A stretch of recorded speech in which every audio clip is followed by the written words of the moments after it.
نبی کریم علیہ الصلاۃ والسلام کے پرنور ذکر سے رمضان المبارک کی ان مبارک ساعتوں کو روشن کرنے کا سلسلہ ہے، یعنی کہ نبی کریم علیہ الصلاۃ والسلام کی سیرت کا درس چل رہا ہے۔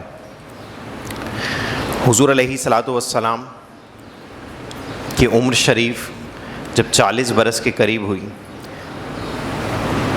تو وحی کی ابتدا کا سلسلہ ہوا، اور سب سے پہلے آپ کو سچے خواب یہ دکھائے جانے لگے۔ آپ جو دیکھتے رات میں وہ صبح کو بے عینی ہی واقع ہو جاتا۔ روایت ہے کہ جب اللہ تعالیٰ نے آپ کو نوازنا چاہا اور بعثت کی ابتدا ہونے والی تھی تو آپ قضائے حاجت کے لیے دور تشریف لے جاتے تھے۔ آپ کی عادت کریمہ تھی کہ قضائے حاجت کے لیے جب جاتے تو بہت دور تشریف لے جاتے، حتیٰ کہ گھر بھی آپ کو نظر نہیں آتے۔ آپ مکہ مکرمہ کی گھاٹیوں میں اور وادیوں کے دامنوں میں چلے جاتے تھے۔ آپ جس درخت یا پتھر کے پاس سے گزرتے وہ آپ کو دیکھ کر عرض کرتا، السلام علیک یا رسول اللہ۔ آپ دائیں بائیں آگے پیچھے دیکھتے کہ کہاں سے آواز آ رہی ہے، تو آپ کو پتھر اور درخت نظر آتے۔ یہ سلام صفت نبوت کے سلام تھے، السلام علیک یا رسول اللہ صلی اللہ علیہ وسلم۔ حضور نے فرمایا حضرت خدیجہ سے کہ خدیجہ، میں نور دیکھتا ہوں، میں آواز سنتا ہوں، مجھے ڈر ہے کہیں میں کاہن نہ ہو جاؤں۔ انہوں نے عرض کی، رب تعالیٰ آپ سے اس طرح نہیں کرے گا، آپ تو سچ بولتے ہیں، امانت داری کرتے ہیں، صلہ رحمی کرنے والے ہیں۔ تو حضرت خدیجۃ الکبریٰ رضی اللہ تعالیٰ عنہ ہمیشہ آپ کے ساتھ رہیں۔ جب ابتدا کی وحی کی ابتدا ہوئی، اس سے متعلق بخاری شریف سے میں روایت آپ کے سامنے پیش کرتا ہوں۔ حضرت ام المومنین عائشہ صدیقہ رضی اللہ تعالیٰ عنہا، وہ اس کی راویہ ہیں، وہ بیان کرتی ہیں کہ رسول اللہ صلی اللہ تعالیٰ علیہ وسلم پر سب سے پہلے جو وحی کی ابتدا کی گئی وہ سچے خواب تھے۔ آپ جو بھی خواب دیکھتے تھے صبح روز روشن کی مثل اس کی تعبیر عیاں ہو جاتی تھی۔ پھر آپ کی طرف تنہائی کی محبت ڈال دی گئی، آپ غار حرا میں تنہائی میں چلے جاتے اور گھر لوٹنے سے پہلے وہاں کئی راتیں عبادت کرتے۔ آپ وہاں قیام کے لیے کھانے کی چیزیں لے کر جاتے تھے۔ پھر آپ حضرت خدیجہ کے پاس واپس آتے، یعنی کہ جب کھانا وغیرہ ختم ہو جاتا تو حضور علیہ الصلوۃ والسلام واپس حضرت خدیجہ کے پاس تشریف لاتے تو وہ آپ کے لیے کھانے کا دوبارہ انتظام کر دیتی، حتیٰ کہ آپ کے پاس وحی آ گئی۔ اس وقت آپ غار حرا میں تھے، آپ کے پاس فرشتہ آیا، اس نے کہا اقرا، پڑھیے۔ قالا، تو پیارے آقا علیہ الصلوۃ والسلام نے ارشاد فرمایا، ما انا بقارئ، میں پڑھنے والا نہیں۔ تو حضور علیہ الصلوۃ والسلام ارشاد فرماتے ہیں، پس اس نے مجھے پکڑا اور مجھے اتنی زور سے بھینچا کہ مجھے انتہائی شدید مشقت ہوئی۔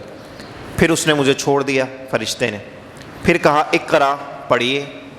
تو میں نے کہا ما انا بقارئ، میں پڑھنے والا نہیں۔ اس نے مجھے دوسری دفعہ پھر پکڑا اور انتہائی زور سے بھینچا، اتنا بھینچا کہ میں انتہائی مشقت میں ہوا۔ پھر اس نے مجھے چھوڑ دیا اور کہا اقرا، پڑھیے۔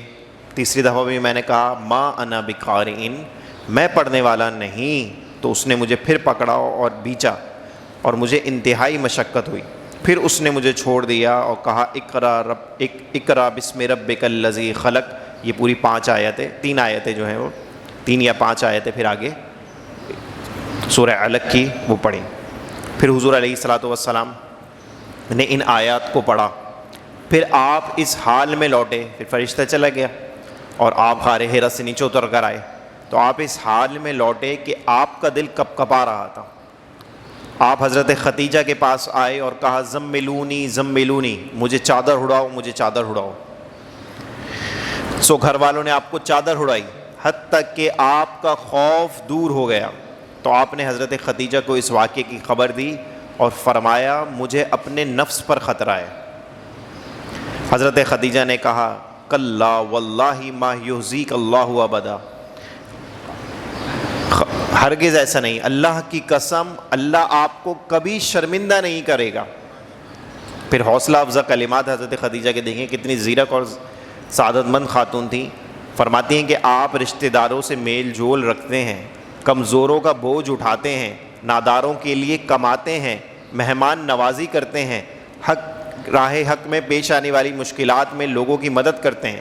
پھر حضرت خدیجہ آپ کو لے گئیں حتیٰ کہ ورقہ بن نوفل کے پاس پہنچیں، جو حضرت خدیجہ کے چچا زاد تھے۔ یہ ورقہ بن نوفل یہ نصرانیت مذہب پہ تھے اور کتاب کا علم رکھتے تھے، کاہن تھے، اور حضور علیہ الصلوۃ والسلام کی آمد کے بارے میں یہ مطلع تھے پہلے سے، اور انتظار میں تھے، علامات نبوت کو خوب اچھے طریقے سے جانتے پہچانتے تھے۔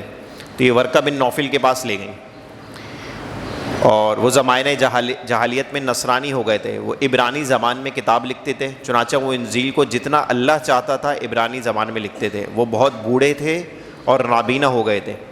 حضرت خدیجہ نے ان سے کہا، اے میرے چچا زاد، اپنے بھتیجے کی بات سنیے۔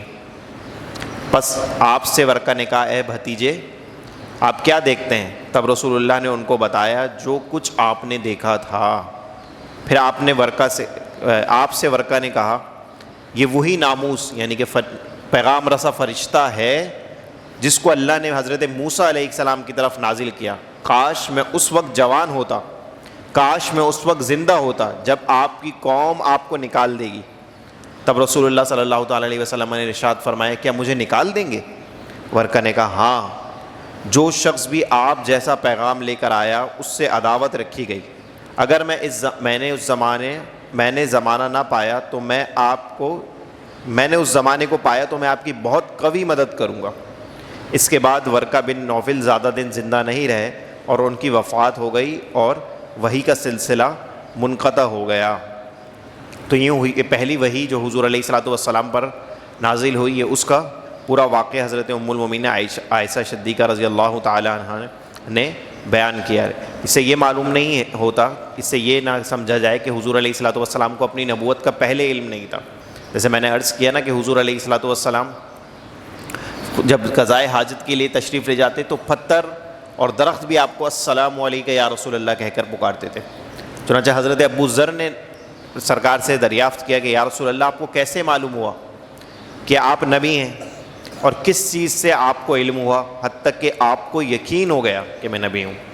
آپ نے فرمایا، اے ابو ذر، میں مکے میں تھا تو میرے پاس دو فرشتے آئے، ایک زمین پر آ گیا اور دوسرا زمین اور آسمان کے درمیان رک گیا، یعنی کہ ہوا کے درمیان معلق ہو گیا۔ ایک تو زمین پر اترا فرشتہ، دوسرا زمین اور آسمان کے درمیان معلق ہو گیا۔ ان میں سے ایک نے دوسرے سے کہا، یہ وہی ہیں؟ ایک فرشتے نے سرکار کو دیکھ کے دوسرے فرشتے سے کہا، یہ وہی ہیں؟ اس نے کہا، ہاں یہ وہی ہیں۔ پھر ان میں سے ایک مرد، پھر اس نے کہا کہ ان کا وزن کرو۔ چنانچہ ان میں سے ایک مرد کے ساتھ وزن کیا گیا میرا، تو میں غالب آیا، یعنی کہ وہ پلڑا لے کر آئے دو فرشتے اور کہا ان کا وزن کرتے ہیں۔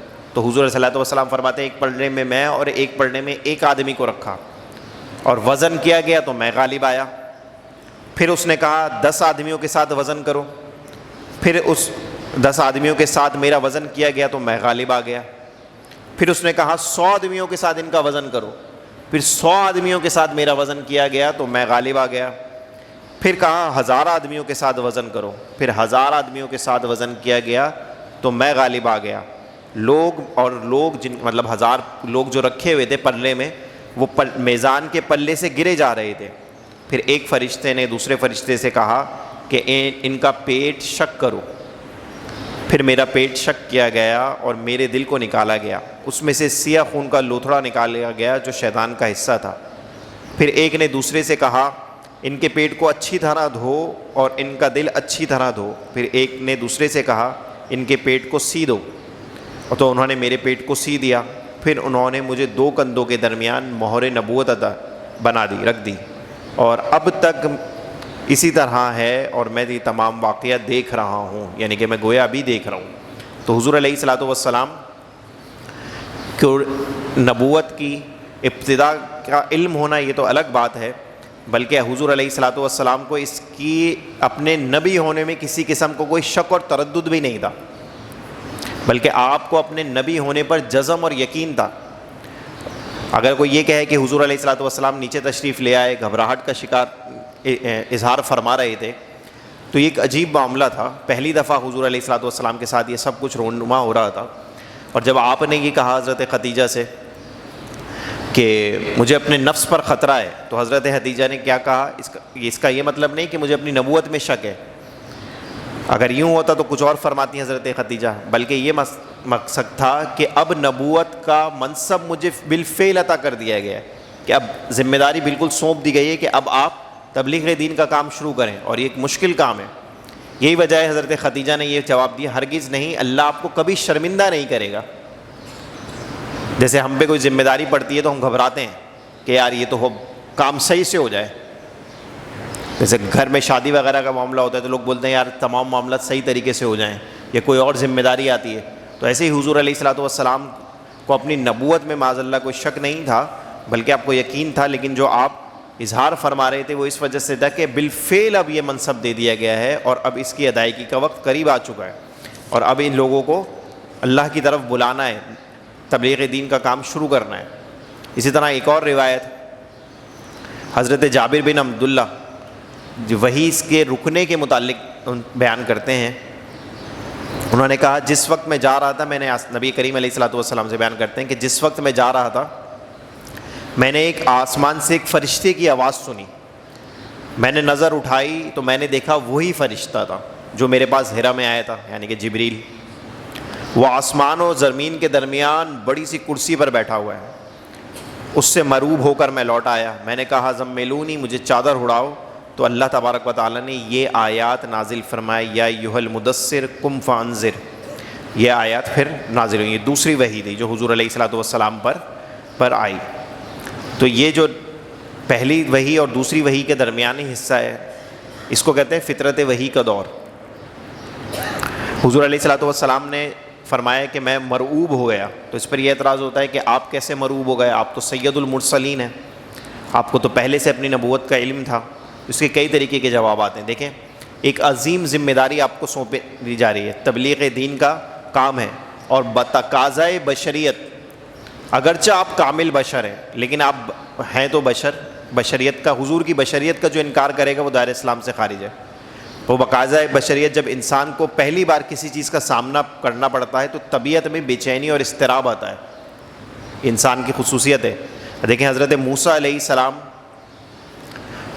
نے جب اپنا عصا زمین پر ڈالا اور وہ اژدہا بن گیا تو حضرت موسیٰ علیہ السلام گھبرائے اور قریب تھا کہ آپ پلٹتے کہ اللہ نے تسلی کے کلمات ارشاد فرمائے، اور اسی طرح جب جادوگروں نے سینکڑوں پھینکی رسیاں، وہ تمام کی تمام پورا میدان سانپ بن گیا، سانپوں سے بھر گیا، تو حضرت موسیٰ علیہ السلام پر خوف طاری ہوا، انہوں نے خوف محسوس کیا، مگر اللہ تعالیٰ نے آپ سے فرمایا کہ آپ اپنا عصا زمین پر ڈال دیں، وہ اژدہا بن گیا اور اس نے سب سانپوں کو نگل گیا۔ تو یہ جب پہلی دفعہ معاملہ ہوتا ہے تو خلاصہ کلام یہ ہوا کہ حضرت موسیٰ علیہ السلام ایک نبی ہیں، اور نبی بھی کبھی خوف محسوس نہیں کرتے، لیکن دل میں خوف اور اضطراب کا محسوس ہونا یہ وصف نبوت کے منافی نہیں ہے کہ وصف نبوت کا منافی اس کو قرار دیا جائے۔ اسی طرح ایک نیا ماحول ہے، اور میں اور آپ تو تصور بھی نہیں کر سکتے کہ عالم کشف میں حضور علیہ الصلوۃ والسلام کیا کیا چیزیں ملاحظہ کر رہے ہوں گے، کیا کیا عجائبات آپ کے سامنے کھول دیے گئے ہوں گے، اور آپ کیا کیا دیکھ رہے ہوں گے۔ پھر فرشتہ یعنی کہ حضرت جبریل کو دیکھا، یہ امور غیبیہ میں سے تھے، تو ہمارے گرد ہزاروں فرشتے موجود ہوتے ہیں لیکن ہمیں نظر نہیں آتے تھے، تو اسی لیے سرکار علی وقار میں گھبراہٹ کا اظہار فرمایا۔ پھر اللہ تبارک و تعالیٰ نے آیت کون سی نازل فرمائی، سرکار نے فرمایا زمیلونی زمیلونی، مجھے چادر اڑاؤ، تو اللہ تعالیٰ نے ارشاد فرمایا یا ایھا المدثر، مدثر کا ایک معنی ہے چادر اوڑھنے والے، تو یہ محبت کا کلمہ ہے، کیونکہ عرب کا یہ دستور ہے کہ جس حال میں جس سے کلام کیا جا رہا ہے وہ موجود ہوتا ہے، متکلم اس کا ذکر کرتا ہے۔ جیسے حضرت علی رضی اللہ تعالیٰ عنہ جب مسجد نبوی میں لیٹے ہوئے تھے اور آپ کی پیٹھ پر مٹی لگ گئی تو سرکار علی وقار نے فرمایا ٹھوکر لگا کے، یا ابا تراب، اے مٹی والے، کم یا ابا تراب، اے مٹی والے اٹھ جا، تو ان کی اس حالت کا ذکر کیا۔ اسی طرح حضرت ابو ہریرہ بلی والے، بلی لے کر آئے تو سرکار نے دیکھا، تو یہ محبت کا کلام، تو اللہ تعالیٰ نے محبت سے آپ کو مخاطب فرمائے یا ایھا المدثر۔ تو یہ جو دونوں وحی کے درمیان جو پہلی دفعہ جبریل امین آئے اقرا والی آیت لے کر، اور یا ایھا المدثر لے کر جو دوسری مرتبہ آئے، اس دوران جو گیپ تھا یہ 3 سال کا تقریباً عرصہ تھا، اس کو فطرت وحی کہتے ہیں ان 3 سال کے عرصے میں آپ کے وحی نہیں ہوئی، روک دی گئی تھی۔ اس کی وجہ یہ تھی تاکہ آپ میں وحی کا اشتیاق پیدا ہو، وحی کا شوق پیدا ہو، اور آپ وحی سے مانوس ہو جائیں۔ اور علماء کرام فرماتے ہیں کہ فطرت وحی کا زمانہ 3 سال ہے، جو اقرا بسم میں ربک الذی خلق والی آیت سے یا ایھا المدثر، اس کے درمیان نزول کا وقت ہے۔ اس کا مطلب یہ نہیں ہے کہ اس دوران فرشتہ نہیں آیا، بلکہ مقصد یہ ہے کہ اس دوران آیتیں لے کر نہیں آئے، بلکہ جب جبریل امین پہلی دفعہ آ کے واپس تشریف لے گئے تو 3 سال تک حضرت اسرافیل علیہ السلام جو سور پھونکیں گے وہ حضور علیہ الصلوۃ والسلام کے ساتھ رہے۔ پہلی وحی کے بعد 3 سال تک حضرت اسرافیل علیہ السلام ساتھ رہے، پھر دوسری وحی یا ایھا المدثر لے کر جب حضرت جبریل آئے تو حضرت اسرافیل اس وقت چلے گئے، اور پھر 20 سال تک حضرت جبریل سرکار کے ساتھ تشریف فرما رہے، اور مختلف اوراق میں قرآن کریم مختلف آیتوں کے ذریعے تھوڑی تھوڑی آیتیں کر کے، کبھی 1 آیت، کبھی 2 آیت، کبھی 1 رکوع، اس طرح کر کے قرآن کریم کا نزول ہوتا رہا۔ تو کل 23 سال کا عرصہ یہ بنا۔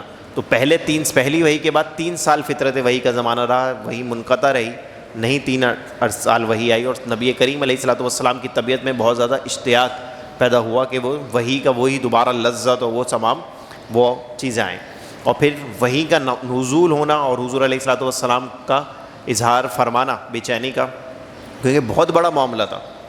وحی کوئی عام چیز نہیں تھی۔ قرآن کریم میں اللہ تعالیٰ نے ارشاد فرمایا اگر ہم اس قرآن کو کسی پہاڑ پر نازل فرماتے تو وہ ریزہ ریزہ ہو جاتا۔ حضرت عائشہ فرماتی ہیں کہ جب سردی کے سخت ایام ہوتے، سخت سردی پڑ رہی ہوتی اور سرکار پر وحی نازل ہوتی تو حضور علیہ الصلوۃ والسلام کے ماتھے سے اتنا پانی کے قطرے ٹپکتے، پسینے کے قطرے ٹپکتے، اتنا بھاری۔ اگر حضور علیہ الصلوۃ والسلام اونٹ پر سوار ہوتے اور وحی نازل ہو جاتی تو اونٹ اس کے وزن سے اپنے گھٹنوں پر آ جاتا، اتنی زیادہ بوجھ تھا۔ تو یہ ایک بڑا معاملہ تھا جو حضور علیہ الصلوۃ والسلام کو ساتھ درپیش تھا حضور علیہ الصلوۃ والسلام کو۔ تو یوں وحی کی ابتدا ہوئی۔ انشاءاللہ تبارک و تعالیٰ آگے کا سلسلہ ہم کل مزید اس سے آگے کا دیکھتے ہیں۔ وآخر دعوانا ان الحمد للہ رب العالمین۔ دعا فرمائیں۔